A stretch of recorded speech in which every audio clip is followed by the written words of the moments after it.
The blast of gunfire echoed across Whisper Valley as the Blackwood gang executed Sheriff Tanner's deputies before his eyes. Miles away, as the distant thunder rolled over the sleepy town, Nathan Hawkins polished glasses behind the bar of the Silver Star Saloon, unaware that the outlaws who had painted Cedar Ridge red with blood were riding hard toward him. Those who sought violence would soon discover what many had learned too late, that the quietest rattler strikes the deadliest.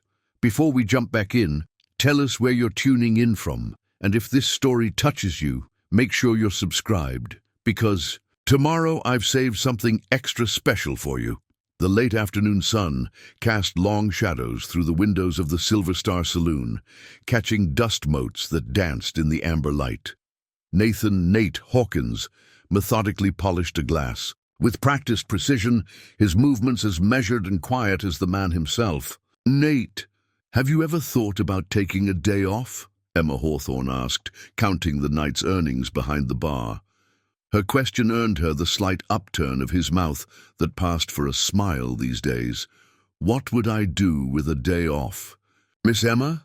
His voice was soft, almost gentle, the kind that made most folks lean in closer to hear. It was also the kind of voice that made them underestimate him, which suited Nate just fine.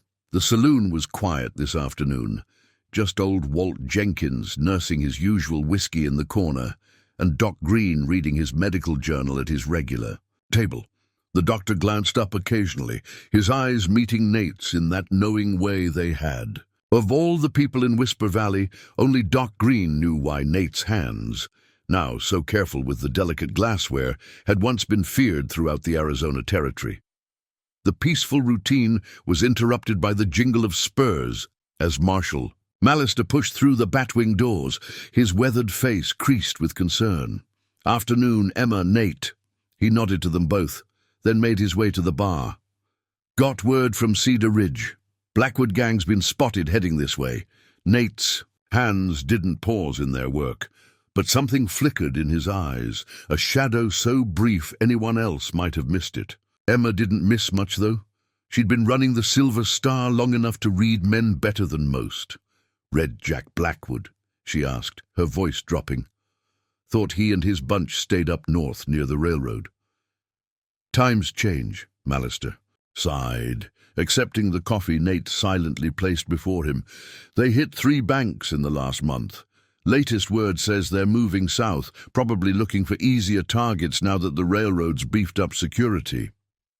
Doc Green had set aside his journal, listening intently. "How many in his gang now, Bob?" "5 that we know of," the marshal replied. "Blackwood, Clay Thorne, the Reed twins, and that young hothead Lucas Reeves. Mean bunch. They don't just rob, they make a show of it.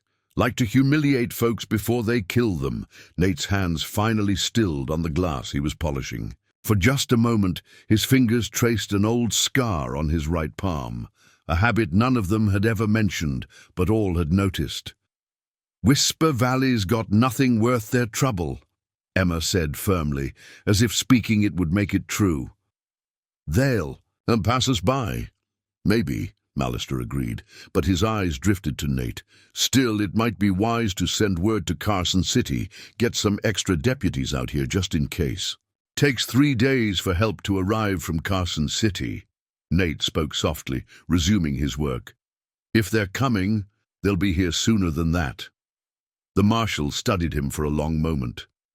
"You seem mighty sure about that." "Just arithmetic, Marshal. Nothing more."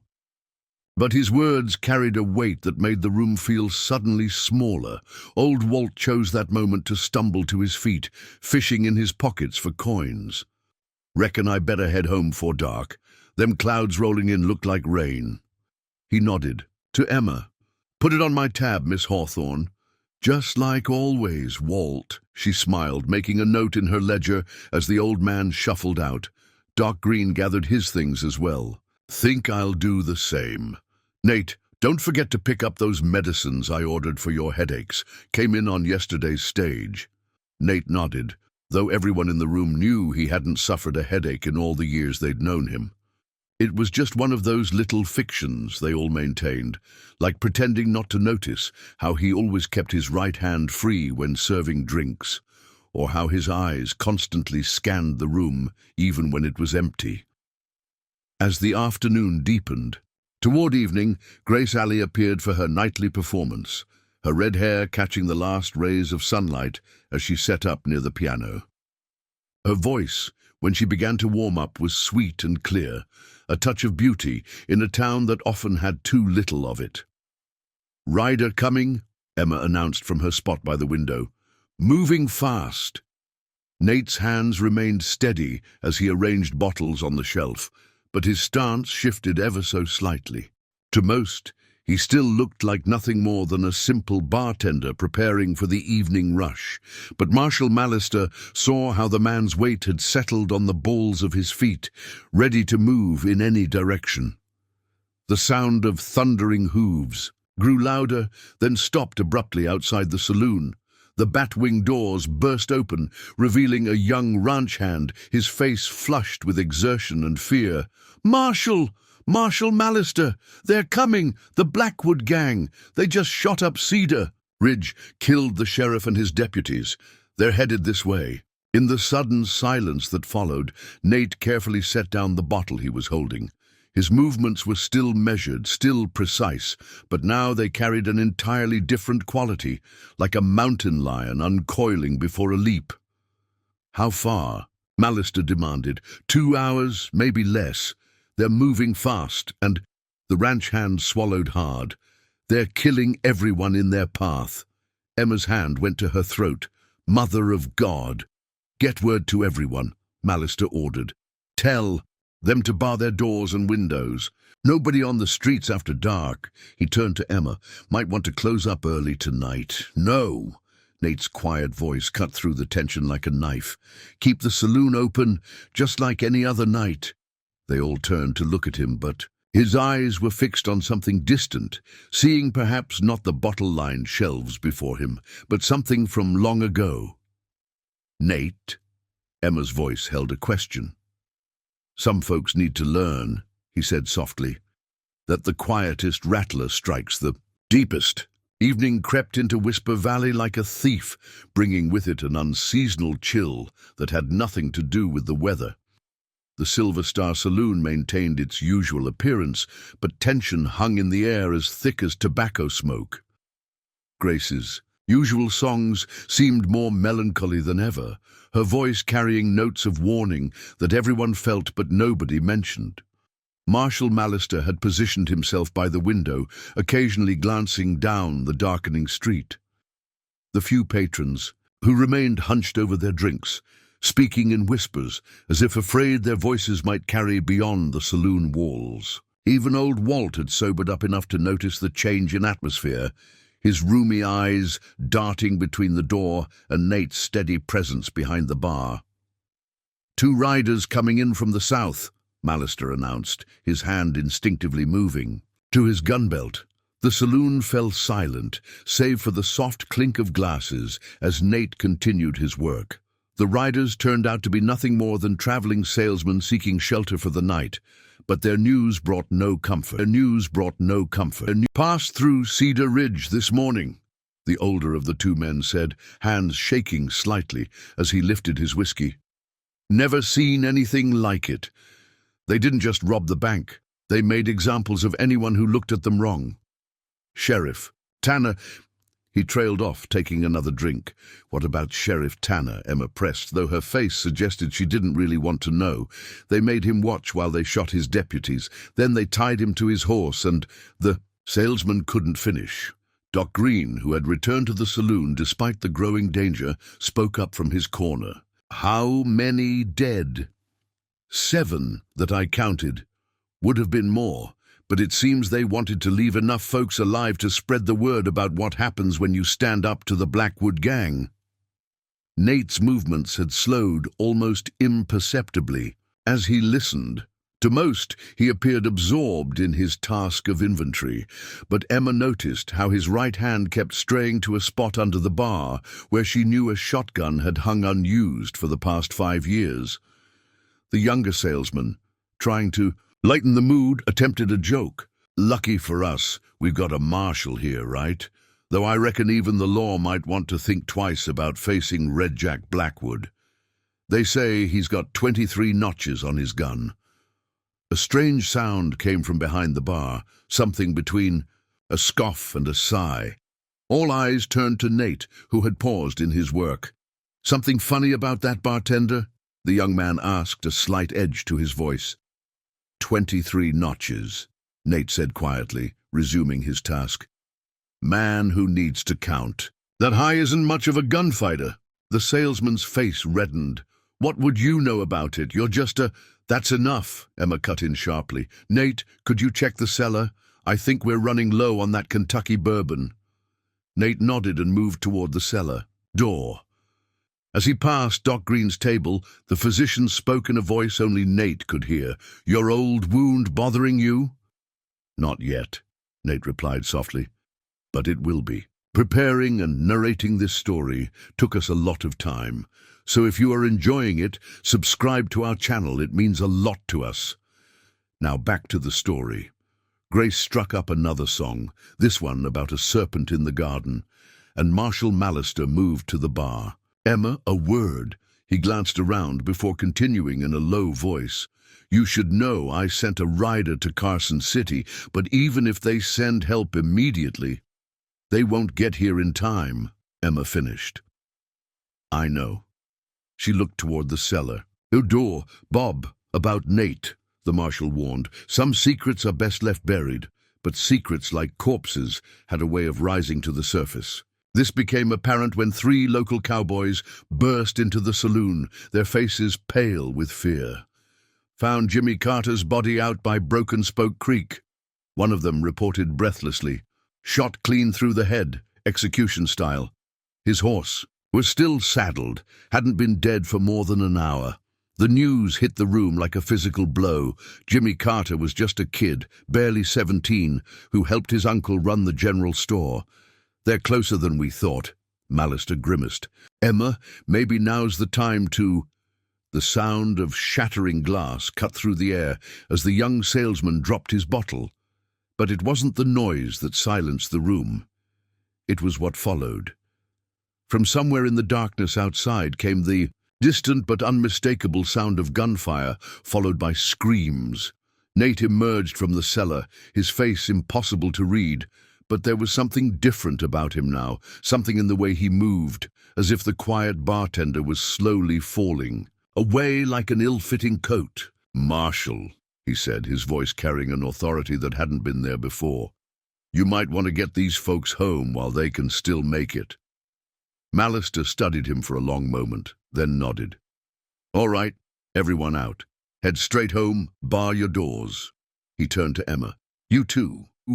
This is my saloon, she started to protest, but Nate interrupted. Please, Miss Emma, for once don't argue. Something in his tone made her pause. She'd never heard him speak that way before, like a man who knew exactly what was coming and had seen it all before. As the patrons hurriedly filed out, Doc Green lingered. Need any help? Best get your medical bag ready, Doc, Nate replied, beginning to move bottles from the top shelf to below the bar. Something tells me you'll need it before morning. The sound of distant gunfire came again, closer this time, accompanied by the wild whoops of men who had left their humanity somewhere in the dust of their trail. The Blackwood gang was coming, and with them the end of peace in Whisper Valley. As Emma finally allowed herself to be led out by Marshal Mallister, she looked back at Nate. He stood behind his bar as he had countless times before, but now she saw what she'd been blind to all these years, the way he held himself, the deliberate precision of his movements, the watchful eyes that missed nothing. This wasn't just a man who'd seen violence. This was a man who had once been violence himself. The Blackwood gang didn't so much enter Whisper Valley as they infected it, their arrival bringing a silence that swept through the streets like a prairie fire, extinguishing all signs of life. Only the Silver Star's lights remained bright, a beacon in the growing darkness. Nate heard them before he saw them, the synchronized rhythm of 5 horses moving at a deliberate pace. Not the hurried gallop of men running from the law, but the confident stride of predators who feared nothing in their path. He kept wiping the same glass, fingers tracing its rim as the sound of boots and spurs grew louder on the wooden sidewalk outside. The batwing doors exploded inward. Jackson Red Jack Blackwood entered first, a tall man with flame-red hair and a scarlet bandana at his throat. His duster was expensive, but spattered with dark stains that wouldn't wash out. Behind him came Clay Thorne, lean and snake-like, followed by the Reed twins. So similar in appearance, they seemed carved from the same block of hardwood. Young Lucas Reeves brought up the rear, practically vibrating with poorly contained energy. "Well, ain't this cozy?" Blackwood's voice carried the hint of educated roots gone to seed. "Seems most establishments in this charming town decided to close early. How hospitable of you to stay open for weary travelers." Nate set down his glass with careful precision. "What can I get you, gentlemen?" "Gentlemen!" Thorne laughed, the sound like breaking glass.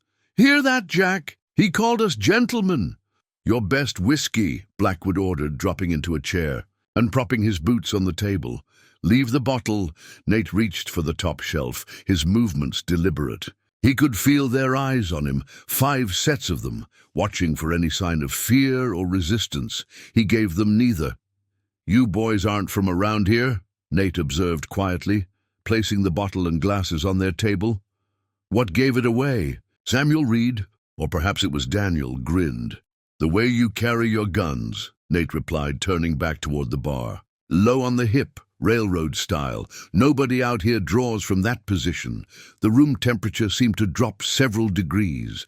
Blackwood's eyes narrowed slightly. "You seem to know a lot about guns for a bartender." "Man learns things."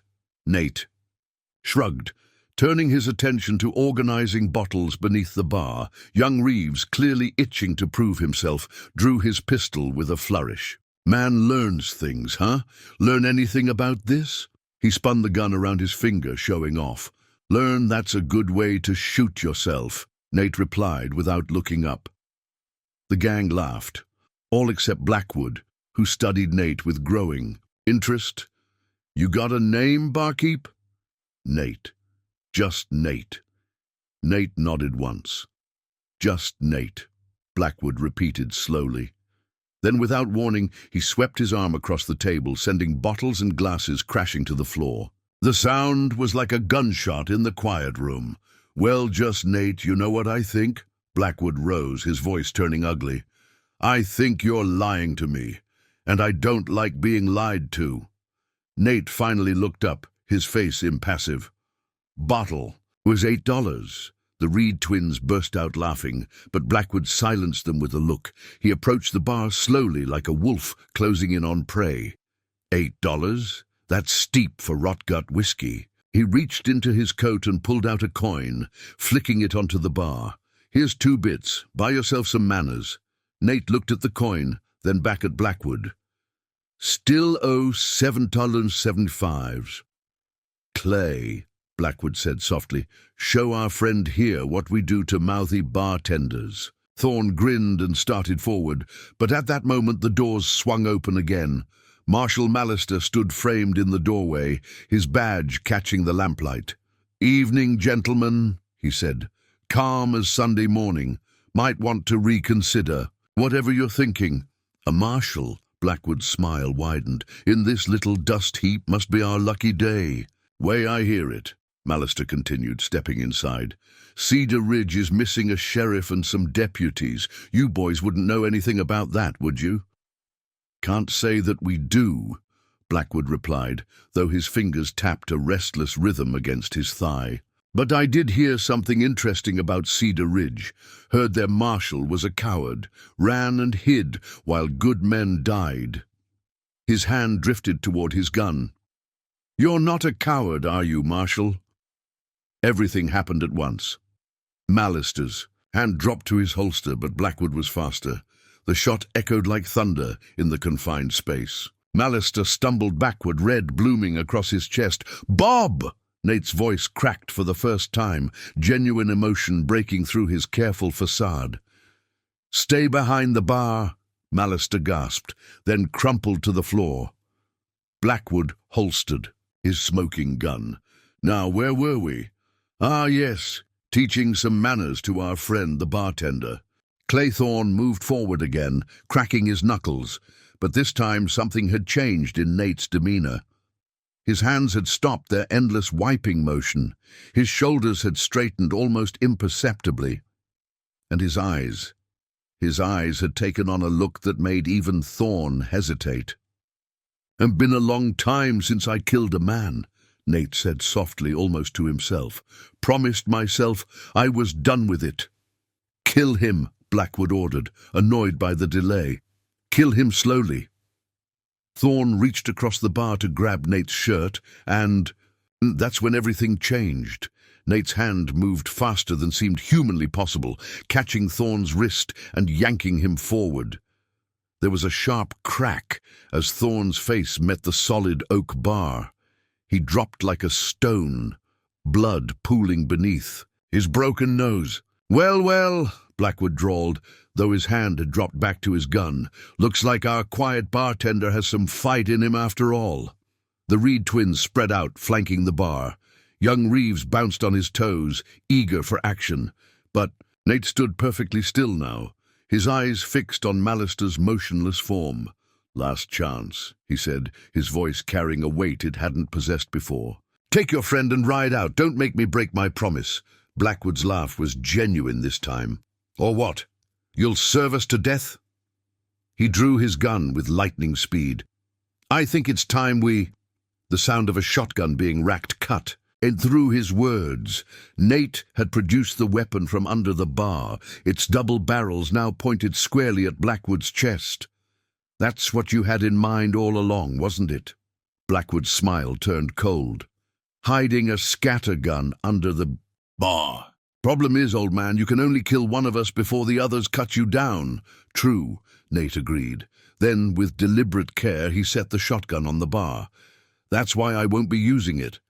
His right hand dropped to his side where no gun had been visible moments before, but now somehow a well-worn Colt gleamed in his grip, as if it had materialized from thin air. "Been a while," Nate said softly, "since anyone called me the Prairie Shadow." The name fell into the room like a stone into still water, creating ripples of recognition across the faces of Blackwood's gang. Even Claythorne, still groggy from his encounter with the bar, stopped trying to stem his bleeding nose. "The Prairie Shadow?" young Reeves whispered, his earlier bravado evaporating. That's just a story. They say he died years ago." "Stories," Nate said quietly, his gun unwavering, "have a way of coming back to life." Blackwood's face had lost some of its color, but his arrogant smile remained fixed. "I heard of you. They say you killed 30 men in a single year. Say you could shoot a man's gun out of his hand at 50 paces. "If I'd killed that many," Nate replied, "I wouldn't have bothered counting." The Reed twins exchanged glances, their synchronized movements betraying their nervousness. They had spread out too far, trying to flank the bar, and now found themselves exposed. "Boy," Nate addressed Reeves without taking his eyes off Blackwood, "I'm going to give you a chance your friends won't get. You're young enough to learn from mistakes. Walk out now, leave your gun, and don't stop riding till you hit Mexico." Reeves looked uncertainly at Blackwood, who spoke through clenched teeth. "You take one step toward that door, boy, and I'll kill you myself." Behind the bar, Nate shifted his weight slightly. The movement was almost imperceptible, but it caused all 5 men to flinch. "Last chance, kid. Be smart." For a moment, the young gunslinger seemed to waver. Then his face hardened. "No one calls me kid." His hand dropped to his gun. What happened next was so fast it seemed like a single motion. Reeves drew his gun, clearing leather with impressive speed, but Nate was faster, impossibly faster. His First shot took Reeves's gun hand, spinning the weapon away in a spray of blood. His second caught the young man's shoulder, spinning him around and dropping him to the floor. The Reed twins drew in perfect unison, their movements mirror images of each other. Nate's gun seemed to speak twice more without him even looking in their direction. Both twins stumbled backward, clutching their gun arms, their weapons clattering to the floor. "You've lost your edge, Shadow," Blackwood sneered, though sweat had broken out on his forehead. "Time was, you'd have killed them all." "Still might," Nate replied calmly. "Depends on what happens next." Claythorne had managed to regain his feet, blood still streaming from his nose. His hand strayed toward his gun. "I wouldn't," Nate warned. "You're slower than the others, and I've got one bullet left." "One bullet?" Blackwood laughed, but there was a hysterical edge to it. "Against the two of us? Those aren't good odds, old man." "Better than you think." Nate's eyes flickered to Mallister's. "Still form. Bob was more than just a marshal to me. He was there that day in Deadwood when I hung up my guns, made me promise to stop killing, made me swear I'd find another way." His voice grew softer.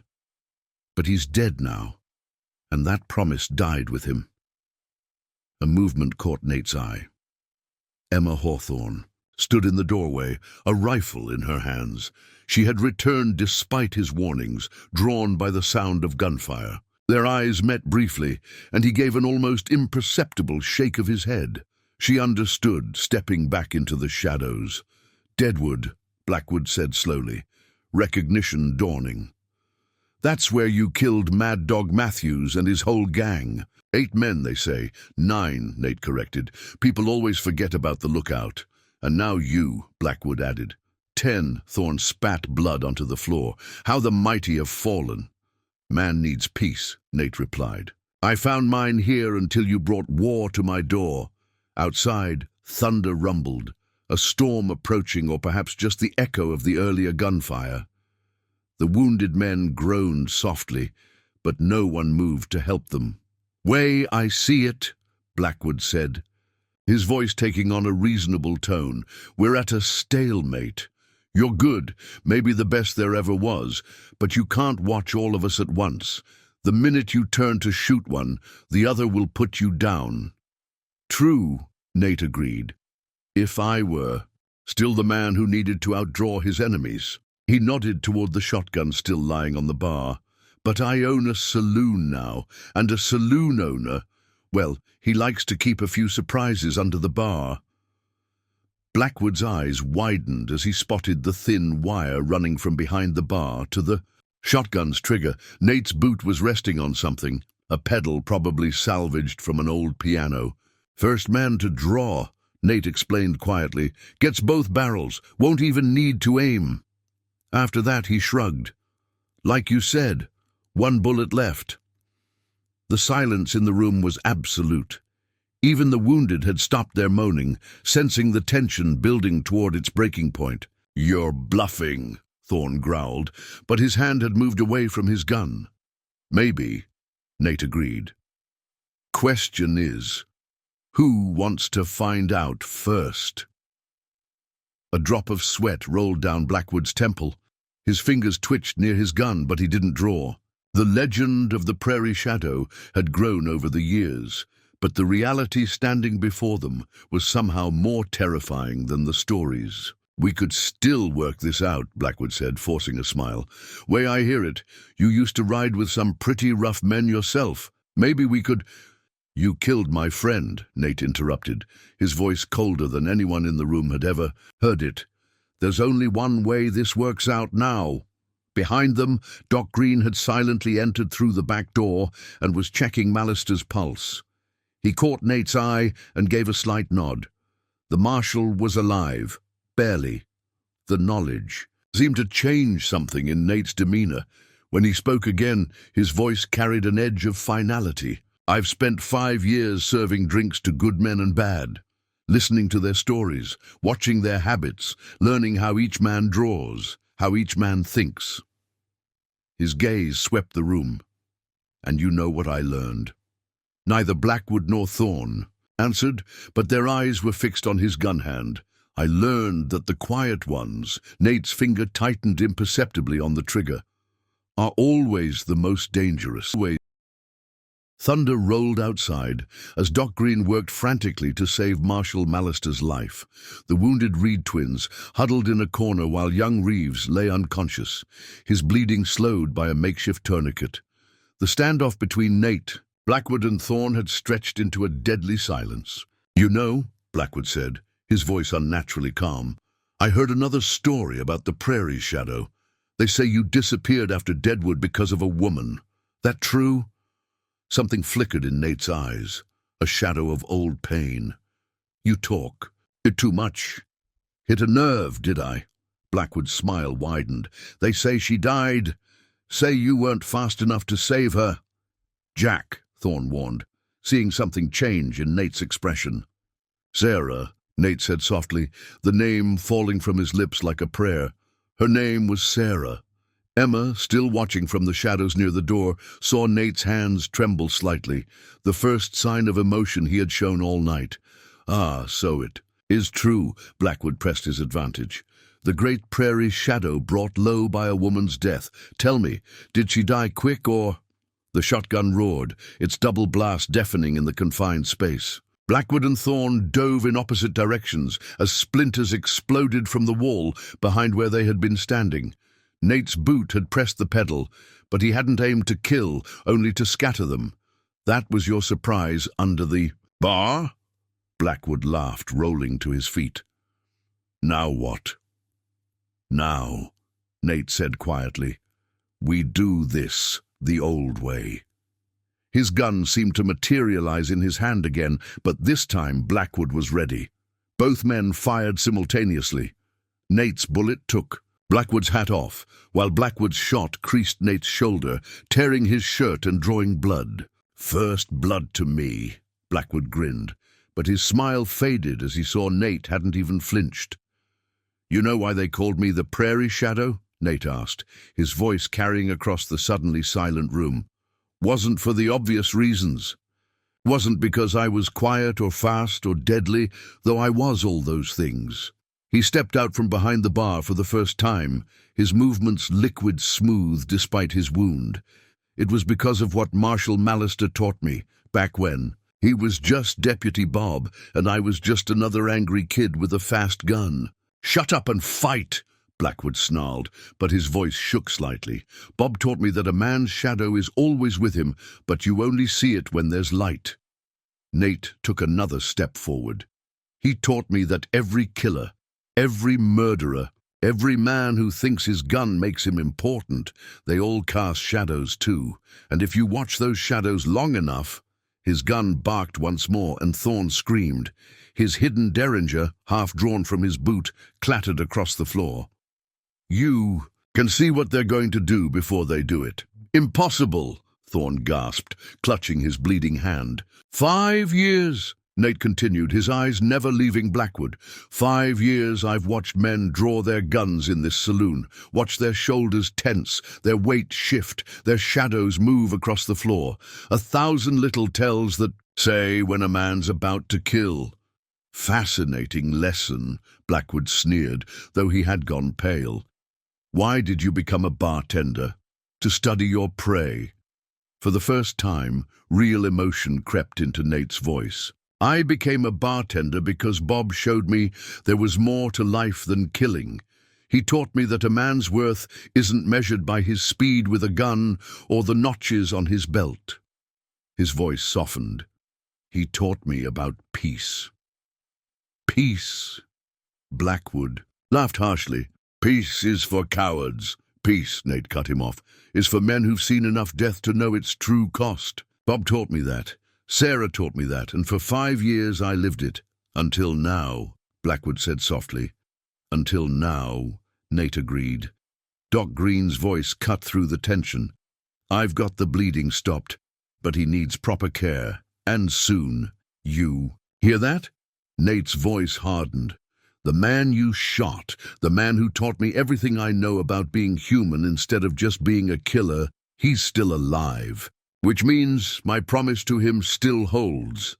Something like hope flickered across Blackwood's face. "So you won't—" "But here's what Bob never understood," Nate continued as if Blackwood hadn't spoken.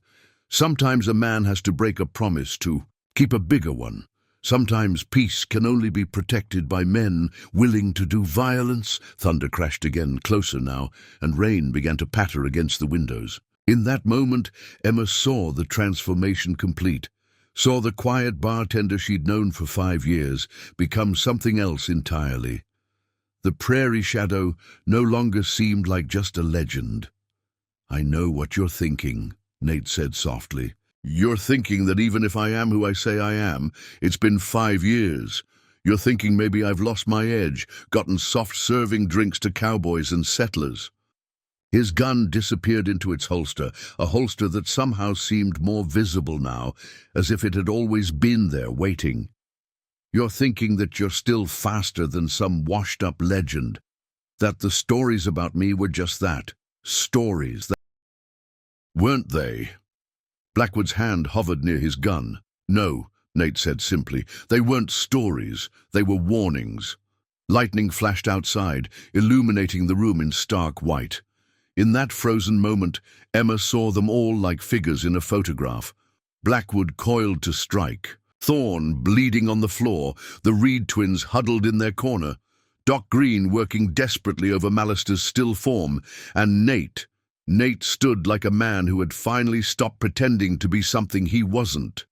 The shadow had returned. "Last chance," he said quietly. "Surrender. Face the law. Live to see another sunrise." Blackwood's smile was terrible to behold. "You know I won't." "No," Nate agreed, his voice heavy with certainty. "You won't." The rain drummed against the saloon windows, nature's own percussion for the deadly dance about to unfold. Lightning flickered.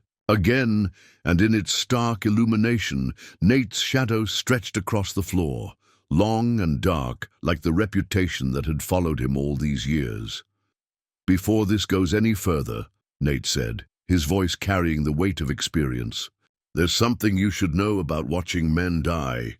Blackwood's eyebrows rose slightly. "And what's that?" "It changes you. Every time. Each death leaves a mark that can't be washed away." Nate's eyes drifted to the wounded men around the room. "That's another thing Bob taught me. Why he made me. Swear to find another way." "Touching." Blackwood sneered, but his eyes betrayed his unease. "Is this how the great prairie shadow fights now? By talking his enemies to death?" "No," Nate replied calmly. "This is how he gives them a chance to live." His gaze swept the room. "All of you, listen carefully, because these next few minutes will determine who walks out of here." Emma, still by the door, saw something she'd never witnessed before. Nate was teaching, just as Marshal Mallister had once taught him, but his lesson was painted in shades of survival and death. "Most men," Nate continued, "think gunfighting is about who can draw fastest, shoot straightest." He shook his head slowly. "But it's about reading, about knowing." As if to demonstrate, his hand moved like lightning, drawing and firing in one fluid motion. The bullet knocked Thorne's second hidden gun, this one from his sleeve, across the floor before the man could fully produce it. "Like knowing when a man's about to do something stupid," Nate added quietly. Thorne cursed, clutching his newly bleeding hand. The Reed twins pressed themselves further into their corner, their earlier bravado completely evaporated. "You've been watching us," Blackwood realized aloud. "All this time we've been talking, reading us, like you said. 5 years serving drinks." Nate nodded. "You learned to read men. The way they stand, the way they breathe, the way their eyes move." His voice took on an instructor's tone, like how your right foot turns out slightly before you draw, or how Thorne's left eye twitches when he's about to try something foolish. Blackwood's face darkened. "You think knowing tells makes you invincible?" "No," Nate replied. "But it means I can do this." His gun disappeared into its holster again. He turned his back on Blackwood, walking to the bar with measured steps. Behind him, Blackwood's hand darted toward his gun. "I wouldn't," Nate said without turning. "Your weight's on your back foot." You'd miss. Blackwood's hand froze, his face a mask of frustrated rage. You're just guessing. Am I? Nate picked up a bottle, poured 2 glasses. Your breathing changed, shortened. Your spurs clinked when you shifted your weight. The floorboard under your left boot creaked. He turned, holding both glasses. Little things, things most men never notice. He set 1 glass at each end of the bar, but Bob noticed them, taught me to notice them too, turned me from a fast gun into something else entirely. A bartender, Blackwood spat. A student, Nate. Corrected. Every man who walked into this saloon taught me something. How bullies telegraph their punches, how liars blink too often, and how killers— He looked directly at Blackwood. Can't keep their eyes off their target. As if to prove his point, Blackwood's gaze darted to Nate's gun hand, then back to his face. The prairie shadow, one of the Reed twins whispered. They say he could shoot a man's gun hand at 50 paces in pitch darkness. Could, Nate agreed. Can. Because Bob taught me that in darkness you don't need to see. You listen, you feel, you know. To demonstrate, he closed his eyes. Right now, Thorne is trying to inch toward the shotgun on the floor. The Reed boys are thinking about making a break for the back door. And you, Blackwood, his eyes opened. You're wondering if you can get to that derringer in your vest before I can draw. The outlaw's face went pale. No one had seen the hidden gun. It was completely concealed by his vest. How? Blackwood. Started the way your vest hangs. The slight bulge, the way you keep your left elbow tucked in. Nate's voice was almost gentle now. Details. Always details. Doc Green spoke up from where he worked on Mallister. The marshal's stable, but his pulse is weak. He needs a doctor's office, proper tools. Nate nodded without taking his eyes off Blackwood. Then it's time to end this, one way or another. Your gun against all of us at once? Blackwood said, but his voice lacked conviction. Don't need to. Already know what you're all going to do. Nate's voice hardened slightly. The twins will run. They're cowards at heart. Thorne will try something clever and get himself killed. And you? He paused. You'll go for your gun, because your pride won't let you do anything else. You're awfully sure of yourself, Blackwood growled. No, Nate corrected. I'm sure of you. Men like you, they're all the same. Think their reputation makes them special. Think being feared makes them important. He shook his head slowly. But fear is just another tell, another shadow to read. Lightning flashed again, and this time when the thunder rolled, it seemed to shake the very foundations of the saloon. The rain intensified, drumming against the roof like 1,000 impatient fingers. Last chance, Nate said quietly, because once this starts, all the lessons in the world won't help you. Once this starts, I stop being the bartender. Stop being a student. His voice dropped to barely a whisper. I become what I was before, what Bob tried so hard to help me leave behind. And what's that? Blackwood asked, though his face suggested he already knew the answer. Nate's reply was simple. Final death walking. Final death walking. The moment shattered like a mirror-hitting stone.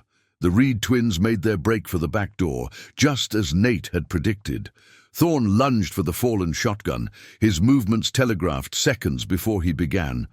And Blackwood went for his hidden derringer with snake-like speed. But Nate was faster. He'd been faster 5 years ago, and time hadn't changed that truth.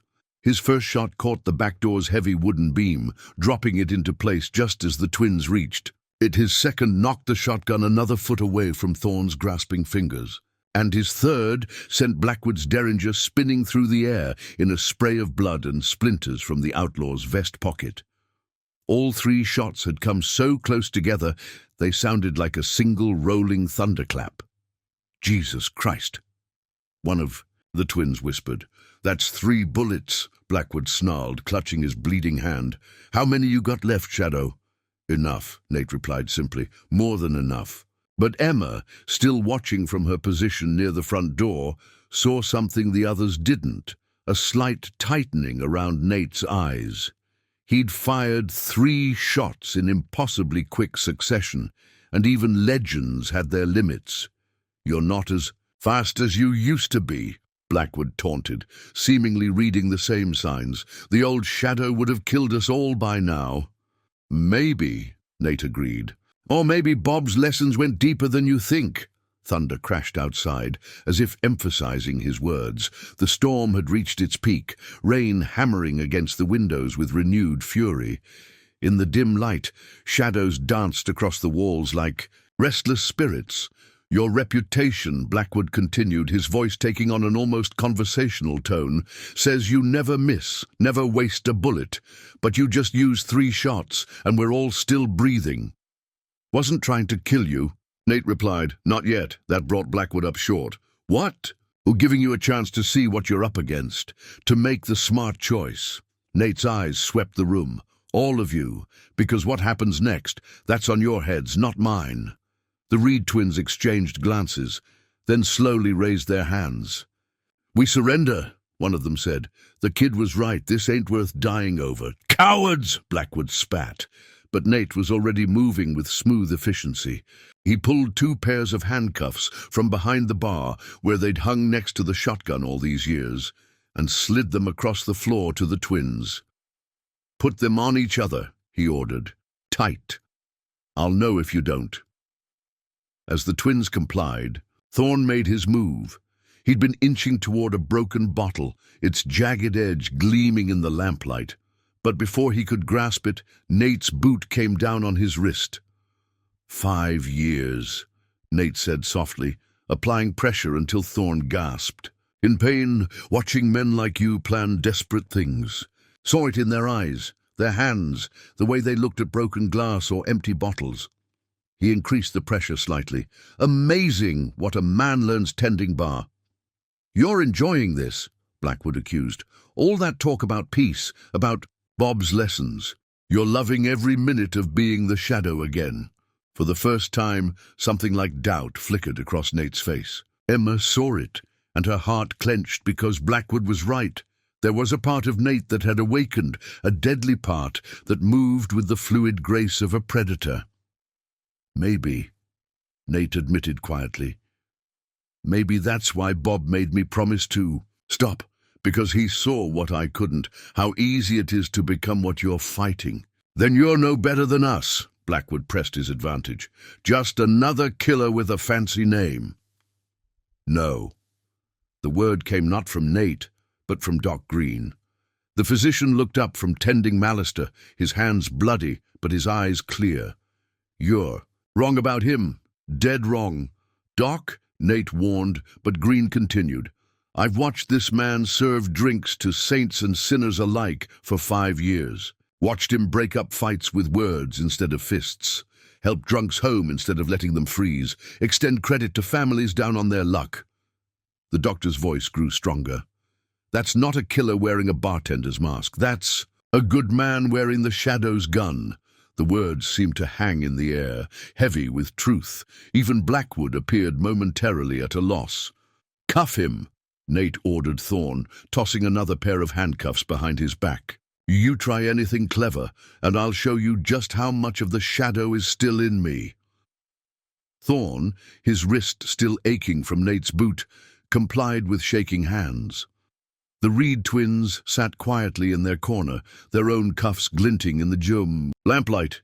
"You really think this ends with us behind bars?" Blackwood laughed as the cuffs clicked shut. "The minute word gets out that the Prairie Shadow is alive, every gunslinger from here to Texas will come looking for you. Your quiet life, your peace, it's over." "Maybe," Nate agreed. "But right now all I care about is getting Bob to a doctor. The rest," he shrugged, "the rest is tomorrow's problem." "Then you're a fool," Blackwood sneered, "because tomorrow's problems have a way of showing up today." As if on cue, hoofbeats thundered outside the saloon, many hoofbeats growing louder by the second. "Ah," Blackwood's smile was terrible to behold. "Right on time." Nate's expression didn't change, but his grip tightened almost imperceptibly on his gun. "Emma," he called softly, "get Doc and Bob out the back. Now!" Nate. Emma started to protest, but he cut her off. The rest of Blackwood's gang, he said, quietly. The ones who weren't with him in Cedar Ridge, the ones I should have known were coming. His eyes met hers. Get them out, please. The hoofbeats stopped outside. Bootsteps approached the saloon doors, accompanied by the jingle of spurs and the metallic click of weapons being readied. Well, Shadow, Blackwood's smile widened. Still think you can read every man's intentions? No, Nate replied, moving to stand between the approaching footsteps and his wounded friend. But I can read yours, and I know what's coming through. That door isn't near as dangerous as what's already inside.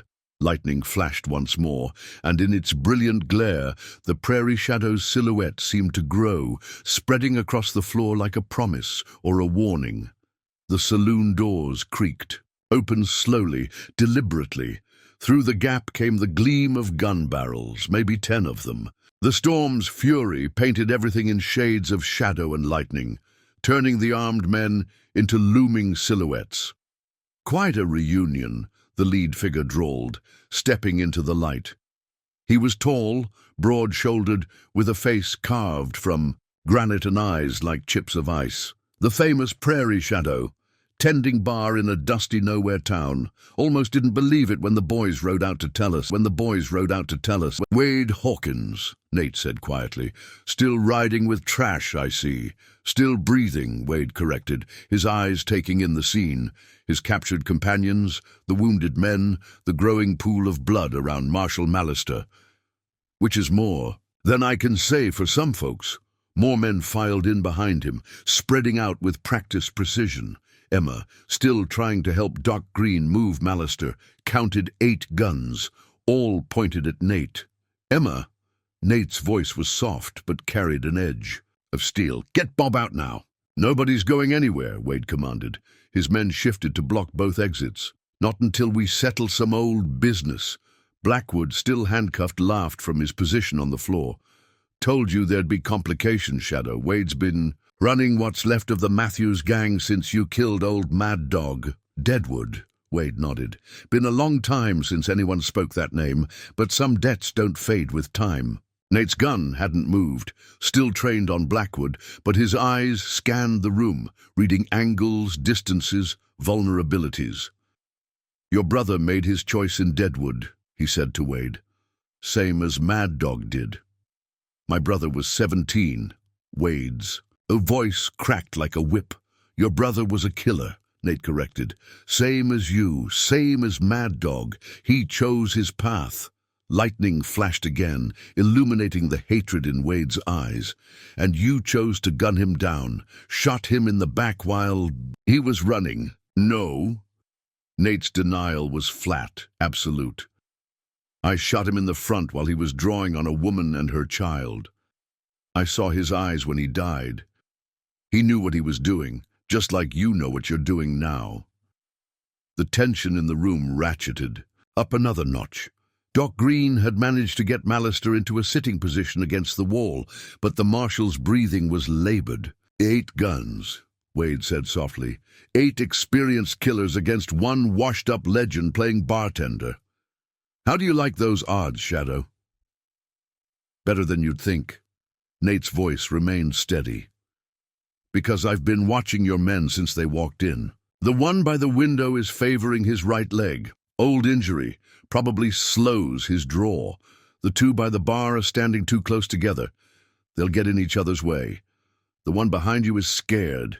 His gun hand's shaking so bad he's likely to shoot one of his own. Wade's eyes narrowed. You always talk too much. Part of being a bartender, Nate replied. You learn to read people, learn their habits, their fears. Like how your left eye twitches when you're about to draw. Just like it did in Deadwood, just before your brother died. The words hit Wade like physical blows, his face contorted with rage. Kill him, he roared. Kill him now! What happened? Next seemed to unfold in slow motion, yet was over in seconds. Nate moved like liquid shadow, his gun barking 3 times before anyone could react. The first shot took out the lamp above Wade's head, plunging half the room into darkness. The second caught the floorboard at the feet of the two men by the bar, sending them stumbling into each other. The third hit the window behind the injured gunman, making him duck instinctively. In the confusion, Nate rolled behind an overturned table as guns blazed, bullets splintering wood and shattering bottles, filling the air with the smell of gunpowder and spilled whiskey. "Get Bob out," Nate shouted to Emma over the chaos. "Doc, go with him." Emma and Green half-carried, half-dragged Mallister toward the back door as Wade's men tried to adjust to the darkness. "Spread out," Wade commanded. "He's just one man. One man who knows this room better than he knows himself." Nate's voice seemed to come from everywhere and nowhere. One man who spent 5 years memorizing every creak in these floorboards, every shadow cast by these lamps, every angle bullets can travel. A shot rang out, and one of Wade's men screamed, his gun hand suddenly useless. "One man," Nate continued, "who's had 5 years to prepare for exactly this kind of night." Another shot, another cry of pain. Wade's men were shooting at shadows now, at movements glimpsed in lightning flashes, at the ghost of a legend who seemed to be everywhere at once. "You're just proving what I always said," Wade shouted into the darkness. "You're a killer, Shadow. A cold-blooded murderer hiding behind fancy words and a bartender's apron." "No." Nate's voice was closer now. "I'm what Bob taught me to be, a man who chooses his battles, and right now I'm choosing to give your men a chance to walk away." One of Wade's gunmen suddenly bolted for the door. Then another. In the storm's flickering light, their fear was plain to see. "Cowards!" Wade roared. "Stand and fight!"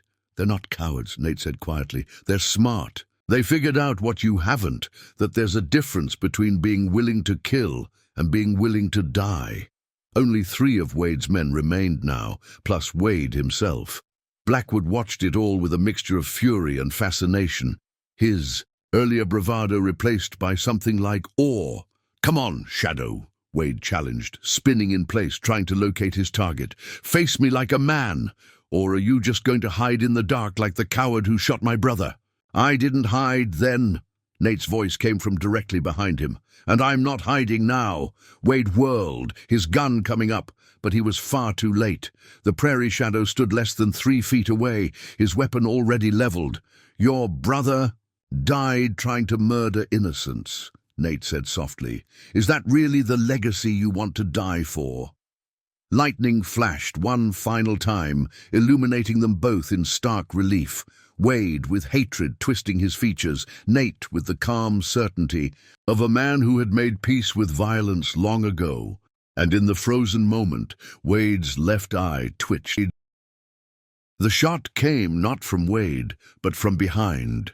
One of his remaining men had circled around in the chaos. Nate felt the bullet tear through his left shoulder, spinning him sideways. His own shot at Wade went wide, shattering a mirror behind the bar. "Not so legendary now, are you?" Wade laughed, regaining his confidence as Nate stumbled against a table. The great prairie shadow bleeding like any other man.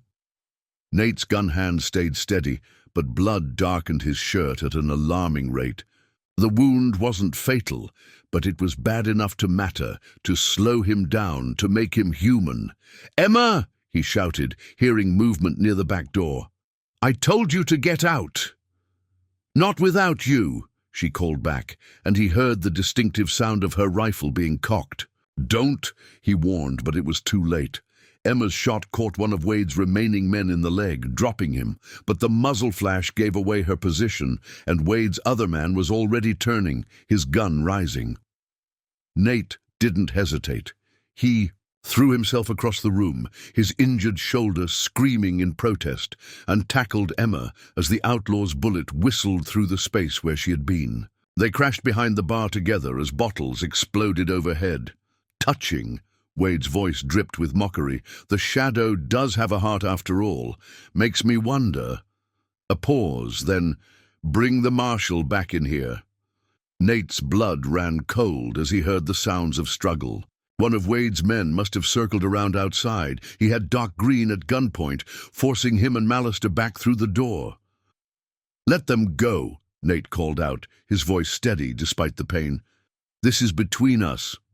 "No," Wade replied. "This is about family. About watching the ones you love die, just like I had to watch my brother die. The great prairie shadow, brought low by the same weakness that retired him in the first place. You care too much." Emma tried to rise, but Nate held her down as more bullets splintered the bar above them. "Stay still," he whispered. "Please." "You can't save them all, Shadow," Wade shouted, "just like you couldn't save that woman in Deadwood. What was her name?" "Sarah?" The name hit Nate like a physical blow. 5 years of peace, of trying to forget, crashed down around him. He saw Sarah's face, heard her last words, felt her blood on his hands all over again. "Don't," Nate's voice was barely a whisper. And now history repeats itself. Wade's boots creaked on the floorboards as he moved closer. "The marshal who tried to save your soul. The woman who gave you a chance at a new life. The doctor who kept your secrets. Which one should die first?" Emma's hand found Nate's in the darkness behind the bar. "Whatever happens," she whispered, "you gave us 5 years of peace. That's worth something." But Nate barely heard her. His mind was racing backward through time, to that night in Deadwood when it had all gone wrong, when he'd been too confident, too sure of himself, too convinced that his reputation would keep Sarah safe. "I can't," he started, his voice cracking. "Can't what?" Wade taunted. "Can't save them? Can't bear to watch them die? Or can't admit that everything Bob taught you about peace was a lie?" The storm outside had begun to fade, the thunder growing more distant.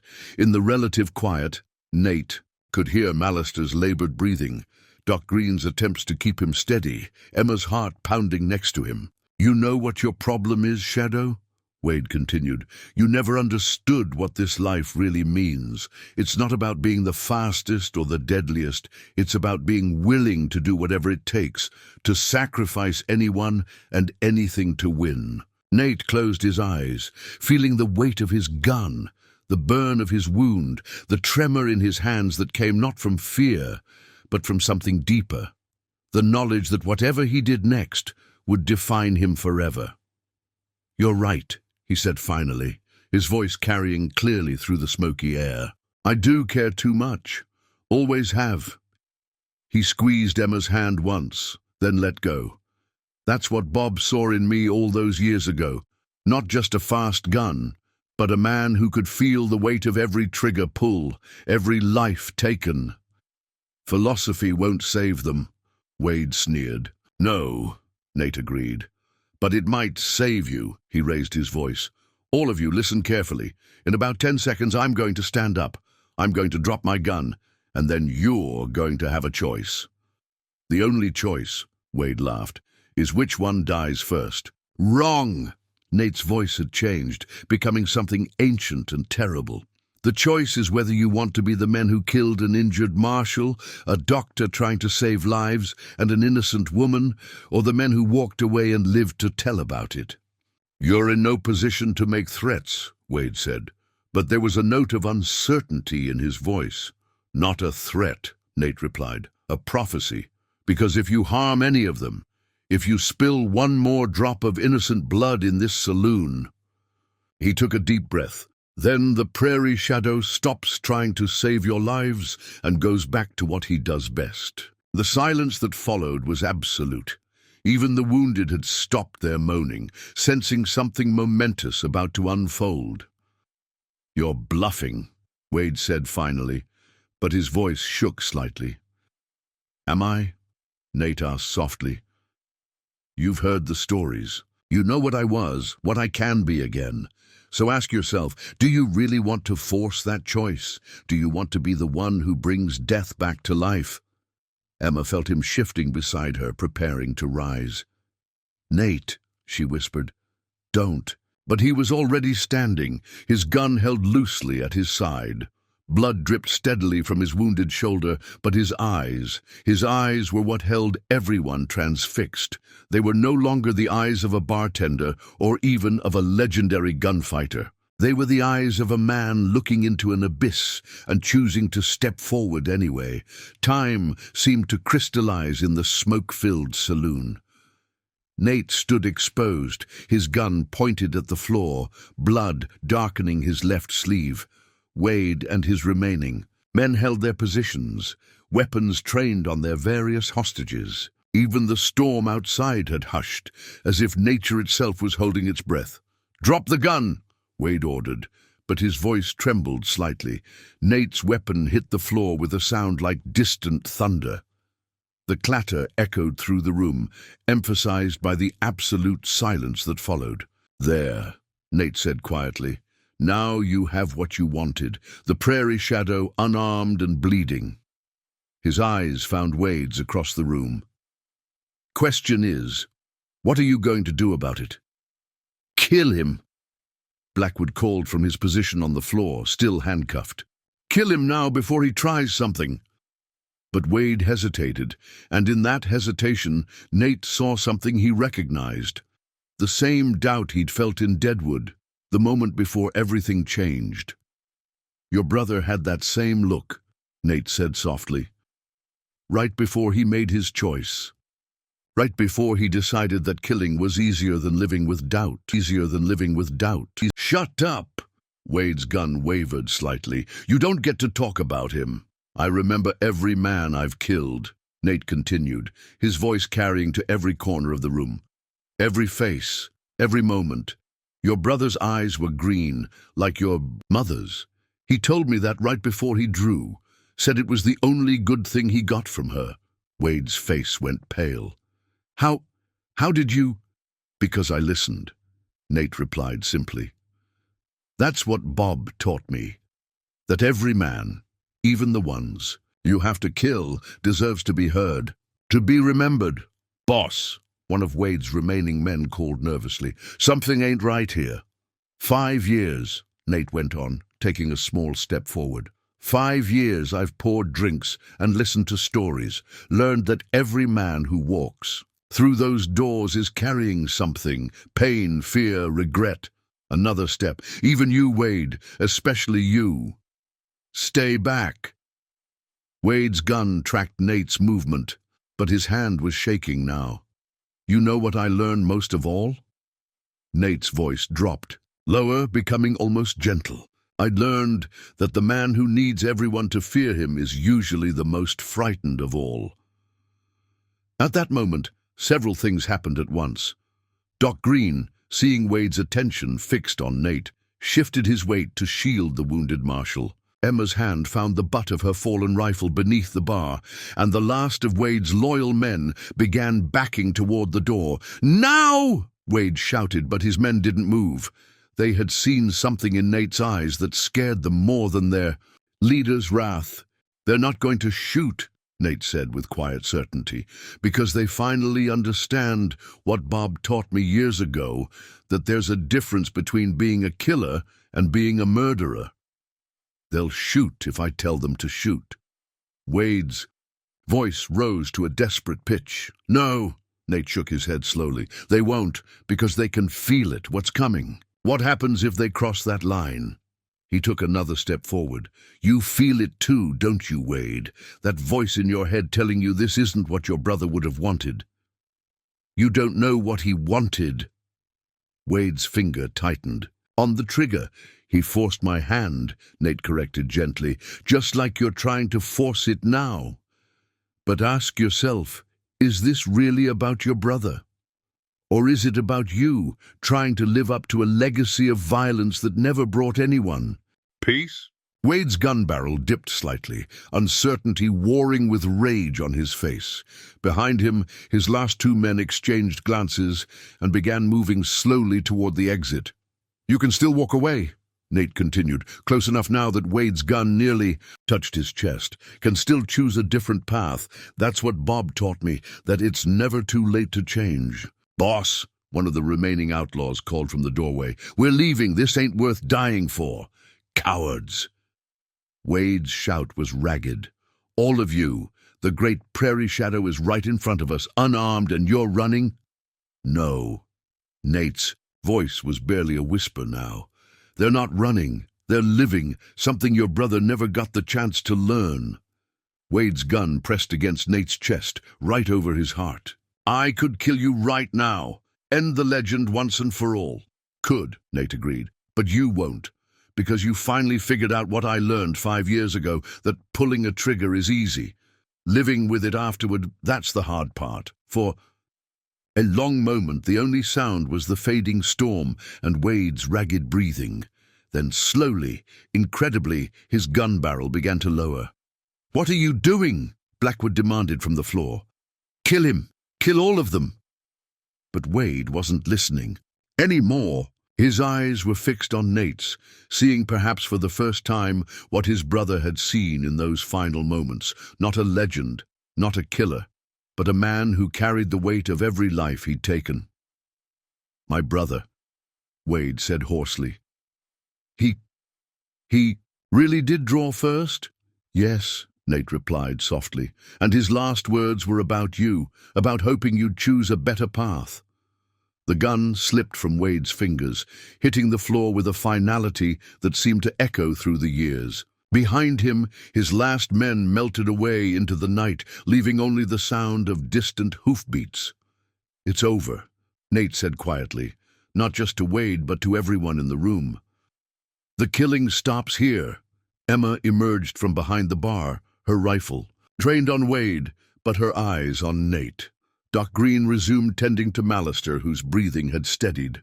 And outside, the storm finally broke, moonlight streaming through the windows to paint silver paths across the bullet-scarred floor.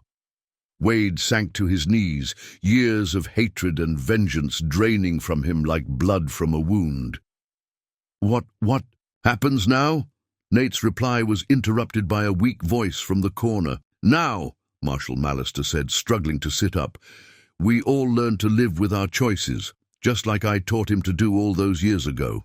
The Prairie Shadow looked at his old friend, then at the woman who had given him a chance at a new life, then finally at the man who had come to kill him, but found redemption instead. No, he corrected gently.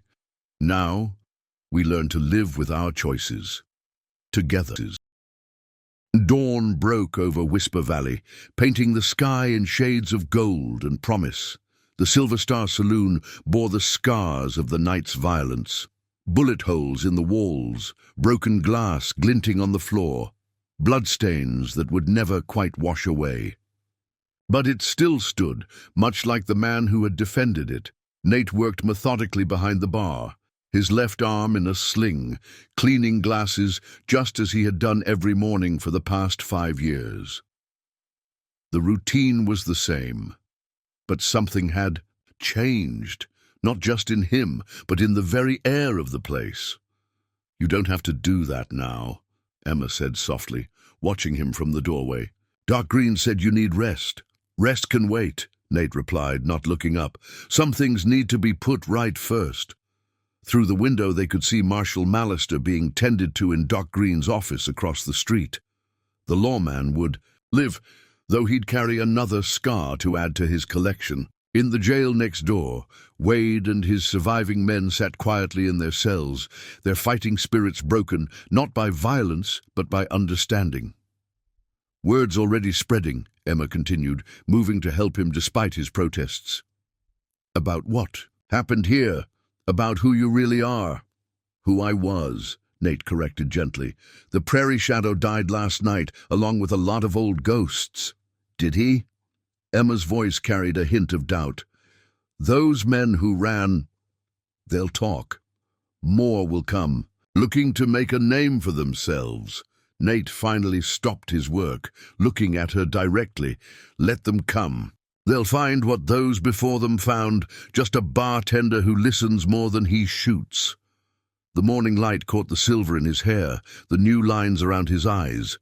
He looked both older and younger somehow, as if a great weight had been lifted even as a new one settled in its place. You're really going to stay? Emma asked, hope warring with concern in her voice. Even after all this? 5 years ago, Nate said slowly, Bob Mallister found me in Deadwood, drowning in guilt and whiskey after Sarah's death. He could have drawn on me, tried to bring in what was left of the Prairie Shadow. Instead, he sat down and ordered a drink. Talk to me about peace, about choices, about the difference between living and just surviving. He touched the scar on his shoulder, still fresh and painful. Last night I finally understood what he was trying to teach me. It's not about hanging up your guns or pretending the past never happened. It's about choosing who you want to be every single day. The door creaked open and old Walt shuffled in, right on time for his morning drink. He paused, taking in the destruction, then smiled toothlessly. "Heard there was some excitement last night," he said, settling onto his usual stool. "Sorry I missed it." Nate's lips twitched in what might have been a smile as he poured the old man his usual. Some things at least hadn't changed. Towns already. "I'm talking about rebuilding," Emma said, watching Walt take his first sip.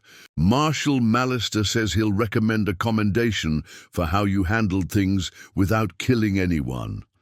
Bob always did believe in redemption. Nate nodded. Even for men like Wade. Maybe especially for men like Wade. Through the window, they could see people beginning to emerge from their homes, life returning to Whisper Valley. Children played in the street, women hung laundry, men nodded respectfully as they passed the saloon. But there was something different in how they looked at the Silver Star now. Not fear exactly, but awareness, understanding. "You know," Emma said thoughtfully, "I always wondered why you chose this place. Why here of all the towns you could have disappeared to?" Nate was quiet for a long moment, his hands moving automatically through their familiar routine. "Because it was quiet," he said finally. "Because it needed someone to tend the bar and listen to stories." He paused, looking around at the bullet-scarred walls, the broken bottles, the first rays of sun, painting everything in new light. Because some places, like some people, deserve a second chance. The door opened again, and Doc Green entered, looking exhausted but satisfied. "Marshall's gonna make it," he announced. "Says he wants to talk to you, Nate, about the future." "Future's right here," Nate replied, gesturing to the saloon around him. "Always was." As if to emphasize his point, he reached up and removed the shotgun from its hiding place behind the bar. Everyone watched as he unloaded it, then placed it carefully in a box with his gun belt. "Won't you need those?" Emma asked softly. "If others come looking for the shadow?" "No," Nate shook his head, "because they won't find him. They'll find what Wade and his men found, something a lot more dangerous than a fast gun." "And what's that?" Doc Green asked, though his smile suggested he already knew the answer. "A man at peace with his past," Nate replied, returning to his endless task of polishing glasses. "A man who learned that the hardest battles are won with words instead of bullets. A man who finally understood what Bob was trying to teach him all along." "Which is?" Emma pressed. Nate looked up, and in his eyes they saw not the deadly gunfighter of legend, not the quiet bartender of the past 5 years, but something new, something that combined the strength of one with the wisdom of the other. "That true. Courage isn't about being faster than the other man's bullet," he said softly. "It's about being strong enough to offer him a drink instead." Outside, the sun climbed higher, burning away the last shadows of night. Whisper Valley stirred to life around them, forever changed, but somehow stronger for it. Later that morning, Nate made his way across to Doc Green's office. Marshal Mallister was sitting up in bed, pale but alert, his chest heavily bandaged. "Heard. You've been busy," Mallister said as Nate took a seat beside him. "No more than usual," Nate replied. "Just another night at the Silver Star." A ghost of a smile crossed Mallister's face. "Deadwood all over again, wasn't it? Except this time you found another way. This time I remembered what you taught me." Mallister's eyes grew serious. 8 men with guns, Nate. You could have killed them all. Would have been your right." "Maybe," Nate conceded. "But then what? Where does it end?" "Exactly." Mallister nodded, then winced at the movement. "That's exactly what I've been trying to tell you for years. Violence begets violence. Always has." Took me a while to understand. 5 years, Mallister agreed, but you got there. The question is, what happens now? Nate glanced toward the window. Outside, he could see Wade Hawkins being escorted from the jail to a wagon. Carson City deputies had arrived at first light, summoned by Mallister's foresight. Wade's going to stand trial, Mallister continued, following Nate's gaze. So are the others, but they're alive to face justice. That matters, Nate. That's the difference between you and them. Nate was quiet for a moment, watching as Wade climbed into the wagon without resistance. Their eyes met briefly through the window, an unspoken understanding passing between them. There's something else you should know, Mallister said, shifting uncomfortably against his pillows. After you disappeared, I did some digging about Sarah. Nate stiffened. She had a sister, Mallister continued gently, in San Francisco. The sister had a daughter, just a baby, when Sarah died. The girl would be about 16 now. Why are you telling me this? Because she's all that's left of Sarah in this world, and because the girl's been asking questions about her aunt, about the man Sarah was going to marry before Mad Dog Matthews and his gang came to Deadwood. Nate's hands had gone still, his face unreadable. She deserves to know the truth, Mallister said. Not the legend, not the prairie shadow. The truth about the man who loved her aunt enough to put down his guns, the man who tried to save her, the man who failed, Nate said softly. Did you? Mallister asked.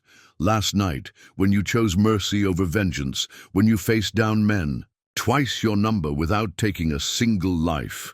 Was that failure, Nate, or was it exactly what Sarah would have wanted?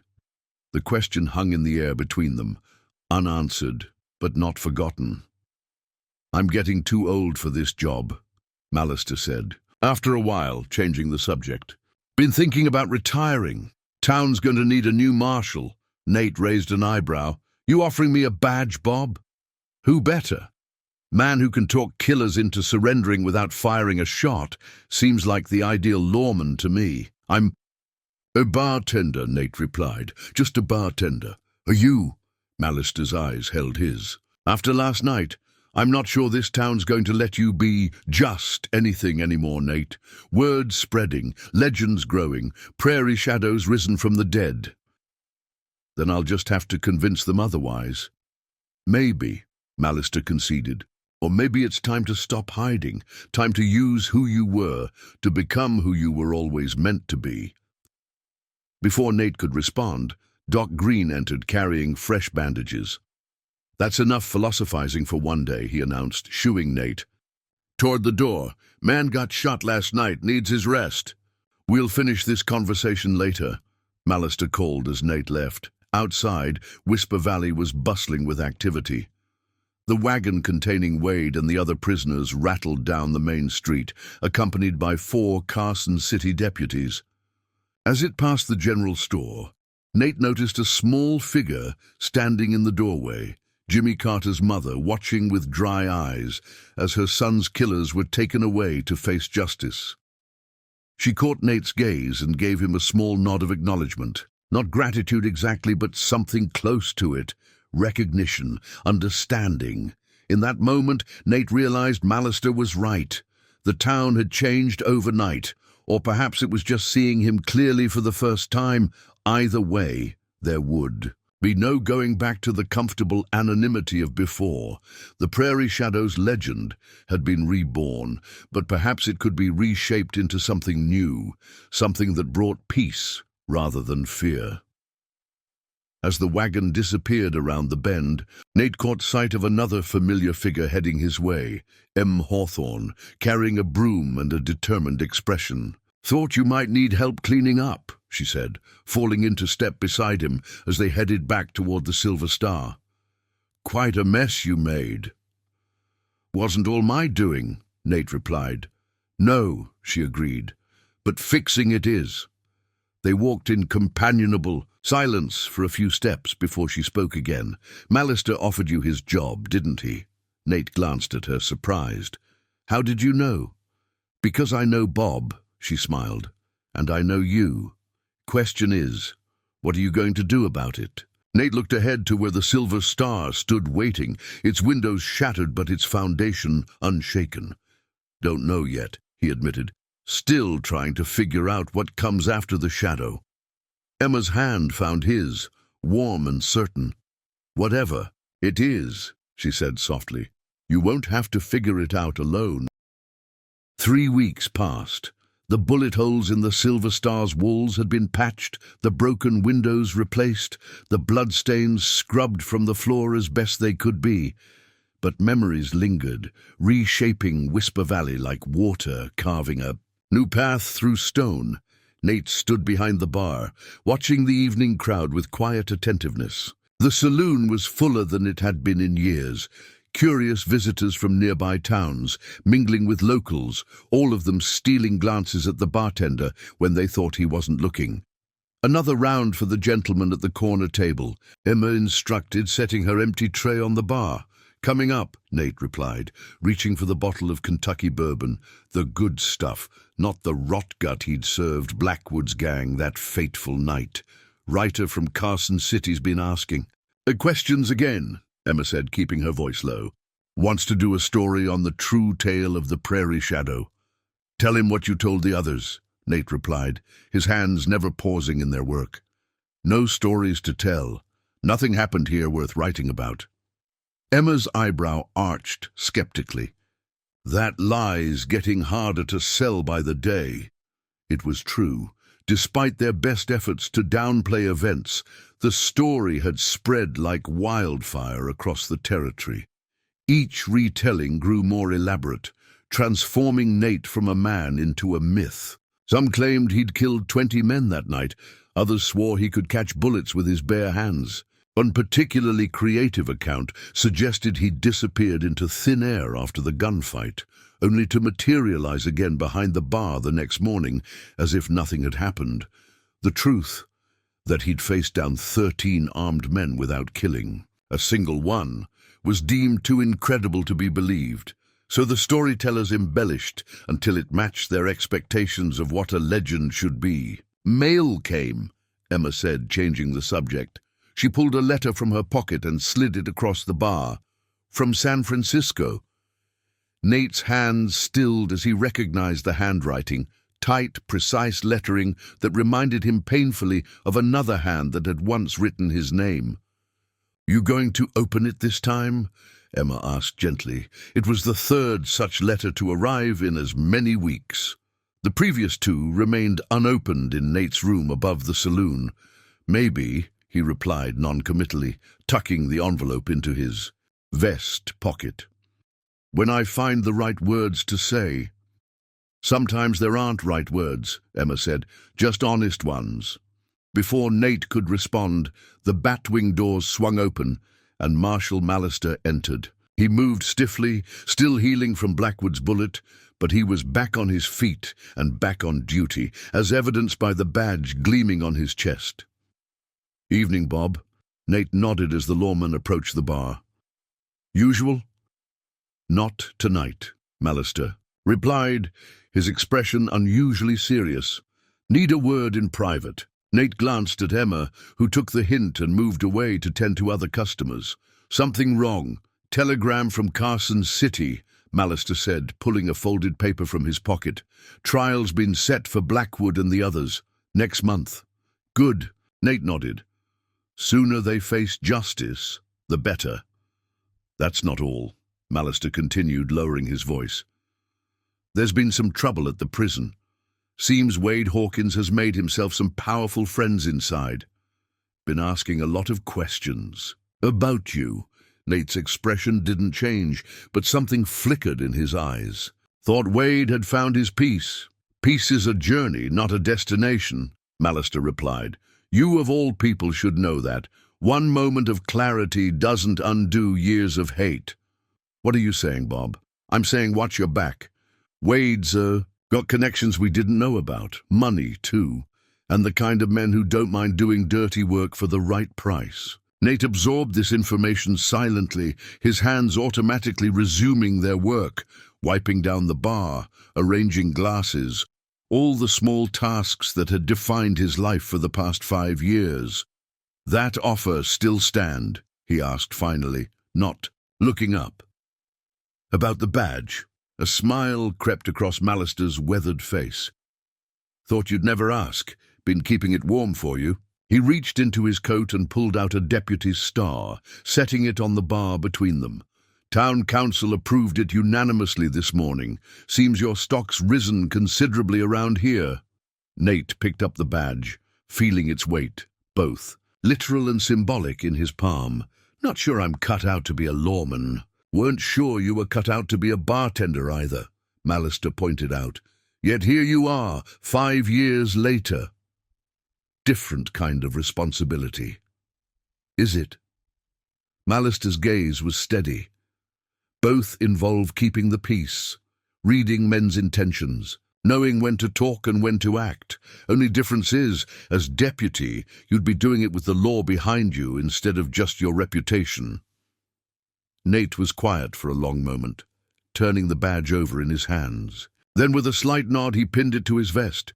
"Deputy Hawkins," Mallister grinned, extending his hand, "has a nice ring to it." "Just temporary," Nate warned, accepting the handshake, "until you're back on your feet proper."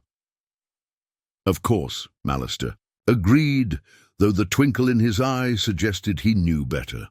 The rest of the evening passed uneventfully. As the crowd thinned and midnight approached, Nate found himself alone behind the bar, save for Emma, who was counting the night's earnings. A task that took considerably longer than it once had, given the saloon's newfound popularity. "Deputy Hawkins," she said, testing the name as she recorded figures in her ledger. "Suits you." "It's just a title," Nate replied, stacking clean glasses beneath the bar. "Is it?" She glanced up, her eyes meeting his. "Or is it who you've been? Becoming all along?" Before he could answer, the door opened again. Doc Green entered, looking troubled. "Thought I might find you both still up," he said, crossing to the bar. "Got news you need to hear." "Carson City?" Nate asked, immediately alert. "No," Green shook his head. "Stage came in late. Brought a passenger asking for you. By name." "Lots of folks asking for me these days," Nate replied. "What makes this one special?" "She says her name is Catherine Winters," Green answered. "Says she's Sarah's niece." The glass in Nate's hand slipped, shattering on the floor. Neither he nor Emma moved to clean it up. "She's at my office," Green continued. "Exhausted from the journey. Said to tell you she's been looking for you for 2 years, ever since she found her mother's letters. Letters about her Aunt Sarah and the man she was going to marry before she died. How did she find me?" Nate's voice was barely audible. "Rumors of the Prairie Shadow's return reached all the way to San Francisco, it seems." She recognized the description from her mother's stories. Took a chance. Nate's hand went to his vest pocket, where the unopened letter still waited. "She shouldn't have come," he said softly. "Nothing here for her but old ghosts." "That's not for you to decide," Emma said firmly. "She's traveled hundreds of miles to find you. The least you can do is hear what she has to say." Dawn found Nate sitting on the porch of Doc Green's office, watching the sun creep over the eastern hills. He hadn't slept, instead spending the night walking the streets of Whisper Valley, his thoughts a tempest of memory and regret. The door opened behind him, and a young woman stepped out. She was slender, with chestnut hair and green eyes that sent a jolt of recognition through Nate's heart. She couldn't have been more than 16, but she carried herself with a poise beyond her years. "Mr. Hawkins," she said quietly, "or should I call you the Prairie Shadow?" Nate stood, removing his hat. "Nate is fine," he replied. "Just Nate." A small smile touched her lips. "Mother said you'd say that. She said Aunt Sarah always called you just Nate, even after she learned who you really were. Your mother remembered me?" "She remembered everything." Catherine nodded. Every story Aunt Sarah told her about the quiet gunslinger who was trying to leave his past behind, the man who protected her when no one else would. "I didn't protect her," Nate said, his voice rough with old pain. "She died because of me. Because Mad Dog Matthews was looking for revenge against the Shadow and found Sarah instead." Catherine's eyes, so like her aunt's, held his steadily. "That's not how Mother told it. She said Aunt Sarah died because she chose to stand between a killer and an innocent family. That you weren't even there when it happened, that you'd gone to get supplies, that by the time you returned—" She trailed off. "By the time I returned, it was too late," Nate finished. "Too late to save her, but not too late to hunt down every last member of Matthew's gang." "Except you didn't kill them all," Catherine said. "You let Wade Hawkins live." "Yes." "Why?" The question hung between them, simple yet profound. Nate considered it carefully before answering. "Because Sarah wouldn't have wanted more blood shed in her name," he said finally. "Because killing Wade wouldn't have brought her back. Would only have created another cycle of vengeance." Catherine nodded, as if he'd confirmed something she already knew. "That's what Mother said you'd say. She said Aunt Sarah always believed there was more to you than just the legend, that beneath the shadow was a man of peace who'd simply forgotten how to live without a gun in his hand." Nate's throat tightened. After all these years, to hear Sarah's words echoed back to him, it was like she was reaching across time, offering the forgiveness he'd never been able to grant himself. "I have something for you," Catherine said, reaching into her pocket. She withdrew a small parcel wrapped in faded silk. "Mother kept this all these years. Said that if I ever found you, I should return it." Nate's hands trembled slightly as he accepted the package. Carefully unwrapping it, he found a simple silver ring, the one he'd given Sarah the day he'd asked her to be his wife, the one she'd been wearing when she died. "I can't take this," he said hoarsely, trying to hand it back. "It belongs to you." Catherine insisted gently. "Aunt Sarah would have wanted you to have it, not as a reminder of what you lost, but as proof of what you found, even if just for a little while." Nate stared down at the ring, memories washing over him like a flood. Sarah's smile, her laugh, the way she'd looked at him not with fear or awe, but with understanding. She'd seen past the shadow to the man beneath, just as Bob had, just as Emma did now. "Mother said Aunt Sarah believed that everyone deserves a second chance," Catherine continued. "Even legends, especially legends." "Your mother sounds like a wise woman," Nate said. "She is," Catherine smiled. "She also said to tell you that it's time to stop haunting the shadows of what might have been and start living in the light of what still could be." As if on cue, the sun crested the hills, bathing Whisper Valley in golden light. Across the street, Nate could see Emma sweeping the porch of the Silver Star, pausing occasionally to watch him and Catherine. Even from this distance, he could feel the question in her gaze, the same question he'd been asking himself all night. "What comes after the shadow?" "Will you stay?" he asked Catherine. "For a while at least? There are stories I should tell you. About Sarah, about who she really was." "I'd like that," she nodded. "And perhaps you could tell me about who you really are too. Not the legend, not the shadow, just Nate." For the first time in years, perhaps for the first time since Sarah's death, Nate felt something like peace settle over him. Not the fragile peace he'd constructed in Whisper Valley, built on silence and forgetting, but something stronger, something real. He closed his fingers around the silver ring, feeling its cool weight against his palm. Not a burden, but a bridge, connecting past, to present, shadow to light. "I think," he said slowly, "that's a story I'm finally ready to tell." Outside the Silver Star Saloon, the prairie shadow still fell across the dusty street, stretching long in the morning sun. But now Instead of a reminder of what had been lost, it pointed forward, toward what might yet be found. 1 year later, the Silver Star Saloon hummed with life as dusk settled over Whisper Valley. The scars of that fateful night had faded, bullet holes plastered over, bloodstains covered by a fresh layer of sawdust, broken mirrors replaced with new glass that reflected a changed establishment. Behind the bar stood Emma Hawthorne, pouring drinks with the practiced ease of someone who had done this her entire life. Beside her worked Catherine Winters, who had come for a visit and somehow never left, finding in Whisper Valley the family she'd been searching for. "Where's Nate?" asked old Walt, nursing his usual whiskey at his usual spot. "Where do you think?" Emma replied with a smile, nodding toward the door. "Making his rounds." Outside, Deputy Nate Hawkins walked the darkening streets of Whisper Valley, his badge catching the last light of day. The worn Colt at his hip no longer felt foreign or dangerous, just a tool, like the broom he still used to sweep the saloon each morning before opening. Children called greetings as he passed, unafraid of the man whose legend had once terrorized the territory. Women nodded respectfully, and men tipped their hats to the town's most unlikely lawman.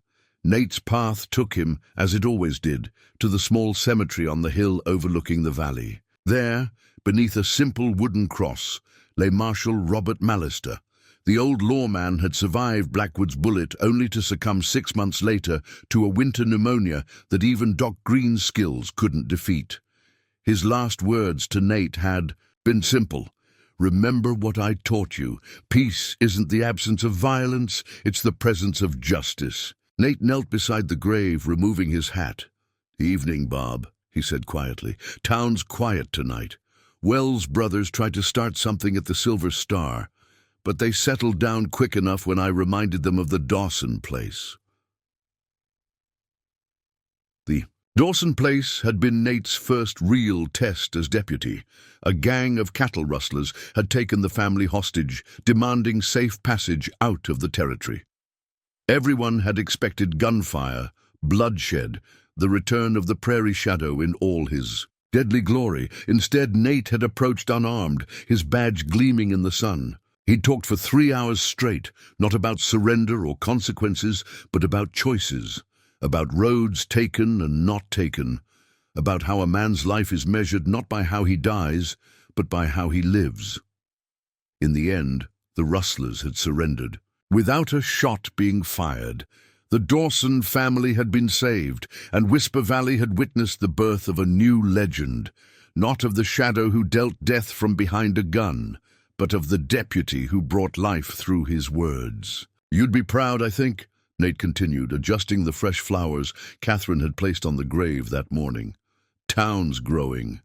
New schoolhouse opened last month. Got a real doctor now, too, though Green still handles most folks. Says, the new fellow's too book-smart for his own good." As twilight deepened toward darkness, Nate rose to his feet. "I'll stop by again tomorrow," he promised, as he did every evening. Some rituals were worth keeping. Making his way back toward town, Nate passed the jailhouse where a single lamp burned in the window. Inside, the new marshal, a young man named Jenkins, who had arrived from back east with formal training and no practical experience, was likely poring over wanted posters and legal texts, trying to make sense of a territory that followed its own rules. Nate had declined the marshal's badge when it was offered after Mallister's death. "Better suited to being the right hand than the one giving orders," he'd explained to the town council. In truth, he preferred it that way. As deputy, he could move through Whisper Valley as he always had, quietly, observably, reading the currents of human intention that flowed around him. The Silver Star came into view, its windows glowing with warm light against the gathering night. From inside came the sound of laughter and piano music. Grace still performed every evening, her songs now lightened by the general prosperity of the town. Before Nate could reach the saloon, a rider approached from the south road, moving at a steady pace. Nate paused, hand instinctively resting near his gun. Night riders were uncommon in Whisper Valley, especially lone ones. The horseman slowed as he spotted Nate, then guided his mount toward the deputy. As he drew closer, the street lamps revealed a face Nate hadn't seen in a year. Wade Hawkins. "Evening." "Shadow," Wade said, swinging down from his horse. He looked different, thinner, grayer, the hard edges of his face softened by time and experience. "It's Deputy Hawkins now," Nate corrected mildly. "Thought you were still serving your sentence in Carson City." "Got out last week," Wade replied. "Good behavior. That judge was mighty impressed by my journey toward redemption, as he called it." A wry smile played across his lips. Imagine that. A Hawkins finding redemption. "Why are you here, Wade?" Nate asked, direct but not unkind. Wade's hand went to his saddlebag, and Nate tensed slightly. But what the former outlaw withdrew was not a weapon, but a bundle of letters, tied with faded string. "Found these among my brother's things," he explained, offering them to Nate. "Took me a while to get permission to read them. They're from your Sarah." Nate's breath caught. "How?" "Seems my brother knew her before Deadwood," Wade continued. "Met her when he was still trying to walk the straight path. She tried to help him, same as she did for you, almost succeeded too." He nodded toward the letters. "You should read them. Might help you understand why he drew on her that day." Nate accepted the bundle with careful hands. "I'm not sure I want to understand." "You do," Wade said with quiet certainty. "Man like you, who's spent his life reading others, you need to know, need to see the whole picture." They stood in silence for a moment, two men whose lives had been defined by violence, now standing unarmed in the peaceful twilight of a growing town. "Heard you're a deputy now," Wade said finally. "Town must trust you a great deal." "Town has a short memory," Nate replied. "Or maybe it just sees what I couldn't a year ago, that the Shadow was never who you really were, just who circumstances forced you to become." Another silence, more comfortable than the last. "What will you do now?" Nate asked. Wade gazed around. At the quiet streets of Whisper Valley, the distant mountains silhouetted against the darkening sky. "Thought I might head north. Got an offer from a rancher in Montana Territory. Man who believes in second chances. Sounds like a good man."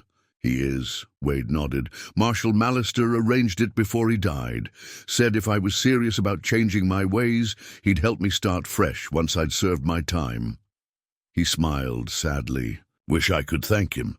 "You can," Nate said, "by making the most of what he gave you." Wade extended his hand, and after a moment's hesitation, Nate took it. The handshake was brief but firm, an acknowledgement of all that had passed between them and all that might yet be. "Take care of yourself, Deputy," Wade said, mounting his horse. "You too," Nate replied. "And Wade," he paused, "thanks for the letters." Wade nodded once, then turned his horse northward. Nate watched until rider and mount disappeared into the darkness, carrying with them the last threads of a chapter that had defined both their lives for too long. At the Silver Star, Emma looked up as Nate entered, the bundle of letters clutched in his hand. She read his expression with the skill of someone who had spent years learning his every subtle shift in mood. "Everything all right?" she asked, setting aside the glass she'd been polishing. "Wade Hawkins just rode through," Nate replied, his voice low enough that only she could hear. "Brought these." He placed the letters on the bar, his fingers lingering on them as if they might disappear. Emma's eyes widened. "From Sarah to Wade's brother. Seems they knew each other before Deadwood." Catherine appeared from the storeroom, carrying a fresh bottle of whiskey. Like Emma, she immediately sensed the change in Nate's demeanor. "What is it?" she asked, setting down the bottle. "Letters," Emma explained. "From your aunt." Catherine's gaze went to the faded bundle. "Will you read them?" Nate was silent for a long moment, his eyes fixed on the handwriting that had once been as familiar to him as his own. "Yes," he said finally, "but not tonight." Some ghosts, he had learned, were best confronted in daylight. The saloon closed early. That evening, the regulars good-naturedly accepting Emma's excuse about inventory. The three of them, Nate, Emma, and Catherine, sat around a table in the quieted room, sharing a bottle of the good bourbon as they often did on nights when the weight of the past seemed to press a little heavier than usual. "I'm leaving tomorrow," Catherine announced during a lull in the conversation. "Stage to San Francisco departs at noon." "Thought you'd decided to stay," Emma said, surprise evident in her voice. "I had," Catherine nodded, "but there's something I need to do back home first, something I should have done months ago." She looked to Nate. "Mother deserves to know the truth about what happened in Deadwood, about who her sister really was, and who you really are." "And who is that?" Nate asked, his voice soft with genuine curiosity. "Who am I, Catherine?" She studied him for a moment. This man who had lived so many lives in his years, gunslinger, avenger, bartender, peacekeeper. This man who had loved her aunt, who had carried that love like both a wound and a shield through all the dark years that followed. "You're the man who taught me that redemption isn't something you find," she said finally. "It's something you build, day by day, choice by choice." She smiled, a hint of Sarah in the curve of her lips. "You're the man who showed Whisper Valley that true strength isn't measured by how fast you can draw, but by how willing you are to holster your gun when it would be easier not to." Emma's hand found Nate's beneath the table, a silent affirmation. "You should come with me," Catherine continued. "Both of you. Mother would want to meet the woman who helped put the prairie shadow to rest, and the man who rose from those ashes." Nate exchanged a glance with Emma. They had spoken of leaving Whisper Valley someday, of seeing what lay beyond the horizon that had bounded their lives for so long. But there had always been reasons to stay. The saloon, his duties as deputy, the comfortable routine they had built together. "Maybe it's time," Emma said, reading his thoughts as she so often did. "The new marshal's finding his feet. Doc Green can watch over things while we're gone. And I've been thinking Walt might be ready to take over running the Silver Star, B. Good for him to have some responsibility." "San Francisco's a long way," Nate observed. "Not so far," Catherine countered. "Just a few days by stage. And you wouldn't have to stay long, just enough to close the circle." Close the circle. The phrase resonated with Nate, stirring something deep within him. For so many years he had lived with edges that never met, with stories that had no endings. Sarah's death, his transformation into the shadow, his retreat into anonymity in Whisper Valley, his resurrection as a man of peace rather than violence. All of it incomplete, unresolved. Perhaps it was time to tie those loose ends, to bring the disparate threads of his life together into something whole. "All right," he said, finally. "We'll go, but only for a little while." The next day dawned clear and bright, a perfect late summer morning. The stage would depart at noon, giving them just enough time to make the necessary arrangements. Nate visited Marshal Jenkins to explain his temporary absence. The young lawman was nervous at the prospect of managing without his experienced deputy, but also eager to prove himself. "Remember what I taught you," Nate advised. "Most fights can be talked down before they start, and when words fail, sometimes just standing your ground is enough. The gun's the last resort, not the first." "I'll remember," Jenkins promised. "Safe travels, deputy." Next, Nate visited Mallister's grave one last time. "Going away for a while, Bob," he said, placing a fresh bouquet beside the weathered cross. "But I'll be back. Still have work to do. Here, your work." His final stop was to gather his few personal possessions from the room above the saloon. The space was spare, a bed, a bureau, a chair by the window where he often sat watching the town below.